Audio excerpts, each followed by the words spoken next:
ఎన్టీఆర్ సినిమాతో అరివీర భయంకర హిట్ కొట్టిన రామ్ చరణ్ గేమ్ చేంజర్ తో అతిపెద్ద డిజాస్టర్ కొట్టాడు.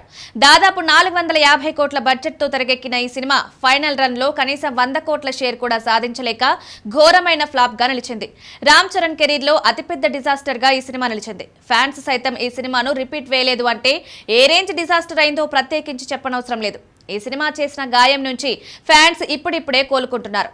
మరీ ముఖ్యంగా ఆ మధ్య రిలీజ్ అయిన పెద్ది గ్లిమ్స్ ఆడియన్స్ లో సాలిడ్ ఎక్స్పెక్టేషన్స్ క్రియేట్ చేసింది. అసలు ఫస్ట్ షాట్ రిలీజ్ అయిన తర్వాత చెర్రీ ఫ్యాన్స్ మనసులో లేదంటే నమ్ము తెగ ఎగ్జైట్మెంట్ తో ఎదురు చూస్తున్నారు. అసలు బుచ్చిమామ ఏం ప్లాన్ చేస్తున్నాడ్రా చరణ్ తో అని ఫ్యాన్స్ తలలు పీక్కున్నారు.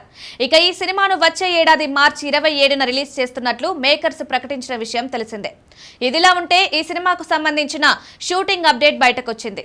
ఈ సినిమా ప్రస్తుతం హైదరాబాద్ లో షూటింగ్ జరుపుకుంటోంది. అంతేకాకుండా ఓ భారీ సెట్ లో కీలకమైన ఫైటింగ్ షూట్ జరుగుతోంది. ఇక ఈ సినిమా కోసం Ram Charan special look try చేశారు. పొడవాటి జుట్టు, ముదురు గడ్డం, ముక్కు పుడకతో పక్కా రఫ్ అండ్ రస్టిక్ లుక్ లో కనిపించబోతున్నారు. చరణ్ కు జోడీగా బాలీవుడ్ బ్యూటీ జాన్వీ కపూర్ నడుస్తోంది. శివరాజ్ కుమార్, జగపతి బాబు, దివ్యేందు శర్మ కీలక పాత్రల్లో కనిపించనున్నారు. కెమెరామాన్ గా రంగస్థలం ఫేమ్ రత్నవేలు పనిచేస్తుండగా ఎడిటింగ్ బాధ్యతలు జాతీయ అవార్డు గ్రహీత నవీన్ నూలి తీసుకున్నారు.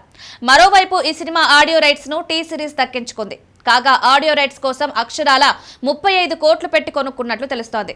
ఒక్క ఆడియో రైట్స్ అన్ని కోట్లంటే మామూలు విషయం కాదు. ఈ దెబ్బతో సినిమా రేంజ్ ఏ స్థాయిలో ఉండబోతోందో అన్న ఊహే గూస్ బంప్స్ తెప్పిస్తోంది. ఇక ఈ సినిమాకు ఏఆర్ రెహమాన్ సంగీతం అందిస్తున్నాడు. ఇప్పటికే 2 పాటలకు సంబంధించిన ట్యూన్స్ కూడా రెడీ అయిపోయాయని తెలుస్తోంది. ఇక ఈ cinema Uttarandhra sports back drop లో తెరకెక్కుతుందని సమాచారం. రామ్ చరణ్ స్పెషల్ గా ఉత్తరాంధ్ర మాండలికం నేర్చుకుంటున్నాడట.